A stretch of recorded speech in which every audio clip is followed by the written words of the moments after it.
Hello everyone and welcome back to the channel. आशा करता हूँ कि इस कोविड के काल में आप लोग अच्छे से होंगे, घर पर रहते होंगे, स्वस्थ होंगे, अननेसेसरी घर से बाहर नहीं निकलते होंगे। प्लीज़ घर से बाहर ना निकले, बाहर जाना बिल्कुल भी सेफ़ नहीं है। घर से बाहर आप तभी निकलिए जब जाना बहुत ही ज़रूरी हो। तो बात करते हैं इस वीडियो की। इस वीडियो को आज से 6 या 7 महीने पहले पब्लिश हो जाना चाहिए था, जो कि नहीं हो पाया क्योंकि मेरा लैपटॉप क्रैश हो गया था। अब लैपटॉप रिपेयर हो चुका है तो मैं ये वीडियो पब्लिश कर रहा हूँ फाइनली।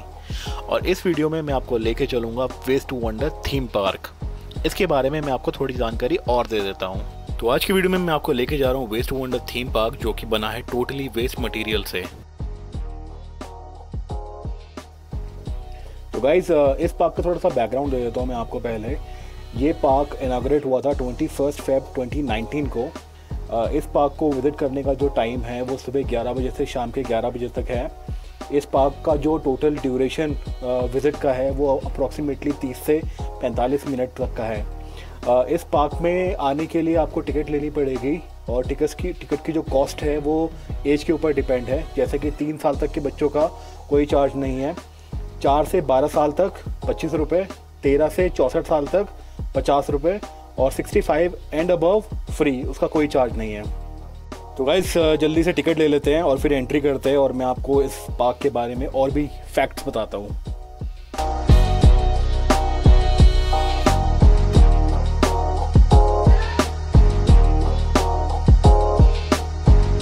तो गाइस आप स्क्रीन पर देख पा रहे होंगे कि टिकट चार्जेस क्या क्या है।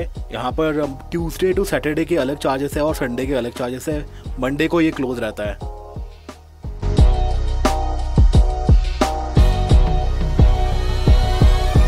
तो गाइस टिकट मिल चुकी है, हम फटाफट एंट्री कर लेते हैं। मीनवाइल मैं आपको इस पार्क से रिलेटेड कुछ फैक्ट्स बता देता हूँ।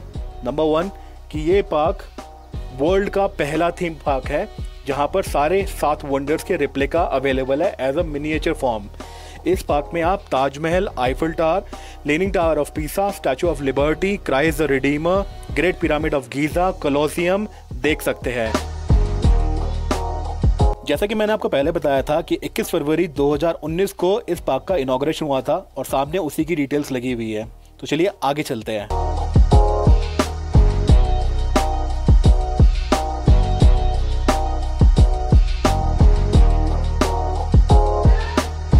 जैसा कि आप देख पा रहे हैं सामने लिखा हुआ है 7 वंडर्स ऑफ वर्ल्ड। ये सारा स्क्रैप से बना हुआ है, यानी कि जितने भी ऑटोमोटिव पार्ट्स हैं उनसे। यहाँ पर आप सामने देख पा रहे हैं SDMS लिखा है, जिसका मतलब है साउथ दिल्ली म्यूनिसिपल कॉरपोरेशन, यानी कि उनके द्वारा बनाया गया ये पार्क। तो चलिए हम आगे चलते हैं और अपना पहला वंडर देखते हैं। एंट्री करते के साथ जो हमको सबसे पहला वंडर दिखाई देता है वो है पिरामिड। डिटेल्स आपके सामने हैं, उसको पॉज करके आप पढ़ सकते हो।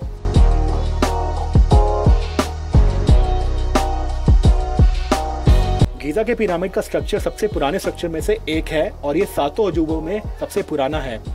इसके 3 भाग है और तीनों पिरामिडों को अंदर से देखने के लिए विजिटर्स के लिए टिकट अवेलेबल होती है। अगर कोई टिकट नहीं लेता है और पकड़ा जाता है उसको 3 साल तक की जेल भी हो सकती है।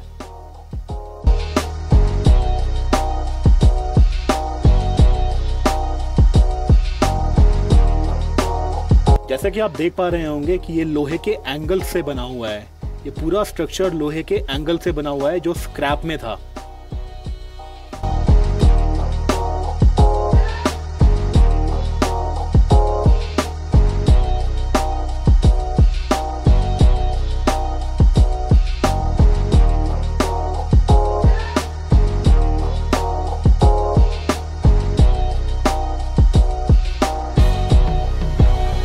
गाइस यहाँ आप देख पा रहे होंगे इस स्ट्रक्चर के बीच में यहाँ पर एक डोर सा बना हुआ है, तो ये प्रोबेबली इसके एंट्री करने का एक एरिया होगा।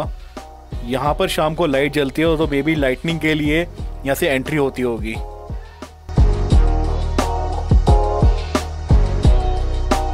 गाइस यहाँ से हम चलते हैं अपने सेकंड वंडर के पास, जो कि है लीनिंग टावर ऑफ पीसा, जैसा कि आप सामने देख पा रहे हैं। और इसकी डिटेल्स यहाँ पर अवेलेबल हैं, आप पॉज करके पढ़ सकते हैं।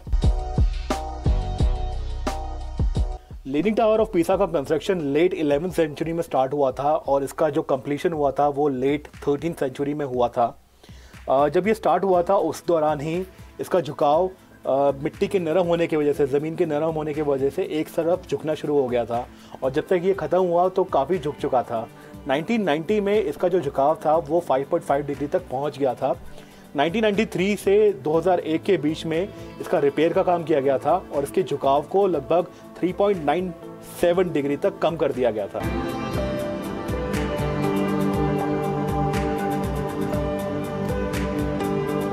लीनिंग टावर ऑफ पीसा अपने साउथ साइड में झुकी हुई है और इसकी टोटल हाइट 183.3 फीट है। तो गाइस यहाँ से हम चलते हैं अपने थर्ड वंडर के पास, जो कि है द आईफल टावर।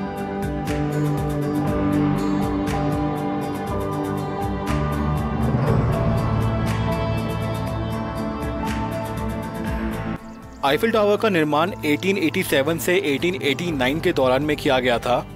इस टावर की जो करंट हाइट है वो है 1063 फीट। इस टावर की जो ओरिजिनल हाइट थी वो थी 1024 फीट। इस टावर का पहला फ्लोर 180 फीट पर अवेलेबल है, दूसरा 377 पर और तीसरा 906 फीट पर। इस टावर में टोटल 5 लिफ्ट्स है। इसके मेटल का फ्रेम जो है उसका वेट टोटल 7300 टन है और टोटल वेट 10,100 टन है और इसमें लगभग 18,038 आयरन पार्ट्स का यूज़ किया गया है। तो ये सारी बातें तो रही ओरिजिनल की। अब आपके सामने दिख रहा है मिनिएचर, जो कि बहुत ही खूबसूरती के साथ बनाया गया है और देखने में वैसा ही लगता है। आईफल टावर से रिलेटेड एक फैक्ट और भी है कि इसको एक कॉन आर्टिस्ट ने 2 बार बेच भी दिया था। जी हाँ, 2 बार बेच दिया था और दूसरी बार भी वो अमेरिका चला गया था ताकि पुलिस से बच सके। तो गाइस अब हम चलते हैं अपने फोर्थ वंडर के पास, जो कि है कोलोसियम, जैसे कि आप सामने देख पा रहे होंगे। और इस कंस्ट्रक्शन का जो हाइट है वो है 15 फीट का। सामने डिटेल्स है, आप पॉज करके देख सकते हैं। कोलोसियम का कंस्ट्रक्शन 70 से लेकर 80 AD के बीच में हुआ था, जो कि इटली कंट्री के रोम शहर के सेंटर में है। मूल रूप से फ्लेवियन एम्फीथिएटर के रूप से जाना जाता है, जिसे कि किंग वेस्पेसियन द्वारा कमीशन किया गया था। हालांकि भूकंप, चोरों और पत्थरबाजों के कारण ये काफ़ी हद तक बर्बाद भी हो गया है, लेकिन कोलोसियम को अभी भी इंपीरियल रोम का एक रिनाउंड सिंबल माना जाता है, जो कि दुनिया के न्यू 7 वंडर में से एक है। इसका आकार लगभग अंडाकार है और 615 फीट लंबा है, 510 फीट चौड़ा है और 157 फीट ऊंचा है, जो इसे रोम दुनिया का सबसे बड़ा एम्फीथिएटर और अब तक का सबसे बड़ा कंस्ट्रक्शन बनाता है। और जैसे कि आप देख पा रहे होंगे, इस मिनिएचर कंस्ट्रक्शन को बनाने के लिए काफ़ी सारा स्क्रैप और ऑटो पार्ट्स का यूज़ किया गया है।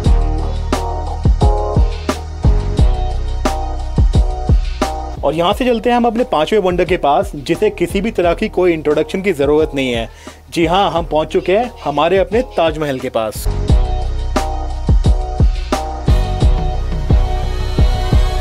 ताजमहल के बारे में ज़्यादा कुछ बताने की ज़रूरत तो है नहीं, क्योंकि बचपन से ही हम उसके बारे में सुनते पढ़ते आए हैं। ताजमहल को बनाया था शाहजहां ने अपनी तीसरी वाइफ मुमताज़ महल की याद में। ये बना था 1631 से 1653 के बीच में, और ये जब बना था 1653 में, तब इसकी टोटल कॉस्ट थी 32 मिलियन रुपए।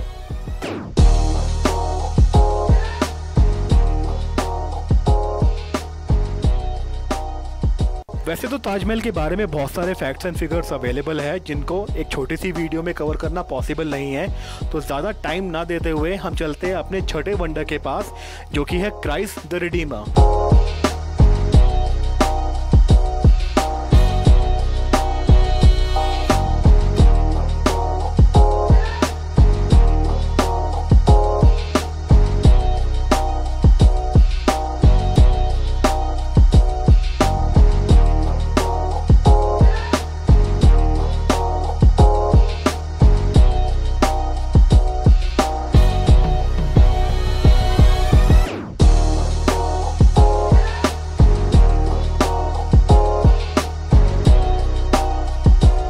तो guys, Christ the Redeemer Rio de Janeiro Brazil में कोकोवाडो माउंटेन के ऊपर बनाया गया है।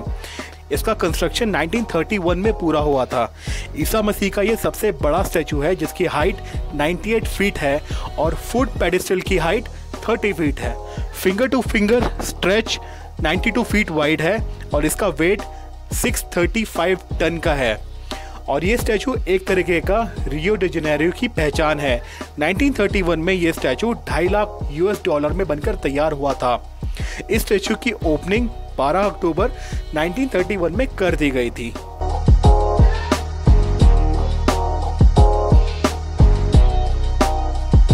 क्राइस्ट द रिडीमर के मिनिएचर को बनाने के लिए बहुत सारे ऑटो पार्ट्स, पाइप्स और वेस्ट मेटल्स का यूज किया गया है।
तो गाइस, क्राइस्ट द रिडीमर के बाद हम चलते हैं अपने 7वें वंडर के पास, जो कि है the statue of liberty. Statue of liberty actually में एक मेल स्टैचू नहीं बल्कि एक फीमेल स्टैचू है और इसमें जो मूर्तिकार थे उन्होंने इसका चेहरा अपनी माँ के चेहरे के ऊपर बनाया था। स्टैचू ऑफ लिबर्टी के एक हाथ में मशाल और एक हाथ में किताब है। बाएं हाथ में किताब है जो कि 23 फीट 7 इंच लंबी और 13 फीट 7 इंच चौड़ी है। इस किताब पर रोमन में 4 जुलाई 1776 लिखा हुआ है, जो कि अमेरिका का इंडिपेंडेंस डे है। स्टैचू ऑफ लिबर्टी का पूरा नाम लिबर्टी इनलाइटनिंग द वर्ल्ड है। ये मूर्ति 1886 में फ्रांस ने अमेरिका को उपहार में दी थी as a symbol of friendship. Statue of Liberty को दुनिया के सामने 28 अक्टूबर 1886 को लॉन्च किया गया था, लेकिन इसका सर 1878 में पेरिस के एक विश्व मेले में दिखाई दिया गया था। तो गाइस, स्टैचू ऑफ लिबर्टी के बारे में भी बहुत सारे फैक्ट्स अवेलेबल है, लेकिन सारे फैक्ट्स बताना पॉसिबल नहीं है एक छोटी सी वीडियो में, अदरवाइज वीडियो बहुत लंबी बन जाएगी। तो ये थे हमारे 7 वंडर्स जो कि वेस्ट टू वंडर में अवेलेबल है। आप यहाँ पर आके देख सकते हैं, लेकिन बिकॉज ऑफ कोविड अभी ये बंद है। होपफुली जल्दी ही हमारे पास कोरोना का वैक्सीन अवेलेबल होगा और उसके बाद ये जगह भी खोल दी जाएगी आम पब्लिक के लिए, ताकि वो आके विजिट कर सके। तो वैसे ये जगह देखने के लिए बहुत अच्छी है। यहाँ पर जितने भी वंडर्स है वो बहुत ही अच्छे से बनाए गए हैं स्क्रैप मटेरियल से, तो ये देखना एक मस्ट वॉच है। पार्क घूमने के बाद सुस्ताने के लिए यहाँ पर छोटे छोटे हट्स बने हुए हैं जहाँ पर आप बैठ सकते हैं, चिल कर सकते हैं अपने फ्रेंड्स फैमिली के साथ। यहाँ पर बस मुझे एक चीज़ की कमी लगी कि यहाँ पर अंदर कोई रेस्टोरेंट या कोई खाने के लिए टक शॉप्स ऐसे कुछ भी चीज़ अवेलेबल नहीं है।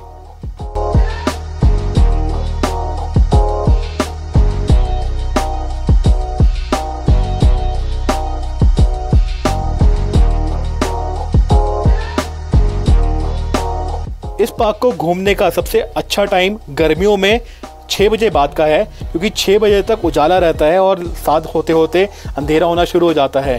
तो 7 बजे के बाद यहाँ पर सारी लाइटनिंग ऑन हो जाती है और ये सारे जो वंडर्स है वो देखने में और भी अच्छे लगते हैं। और अगर आप विंटर्स में आते हैं तो 5 बजे के बाद आइए, क्योंकि 5 बजे तक उजाला होता है, उसके बाद अंधेरा हो जाता है। Thank you so much guys for watching this video. आज की वीडियो यहीं तक। अगर वीडियो में कुछ भी अच्छा ना लगा हो तो डिसलाइक का बटन ज़रूर दबाइएगा और कमेंट्स में ज़रूर मेंशन कीजिएगा कि क्या चीज़ पसंद नहीं आई। तो आज के लिए गुड बाय, मिलते हैं हम किसी और वीडियो में।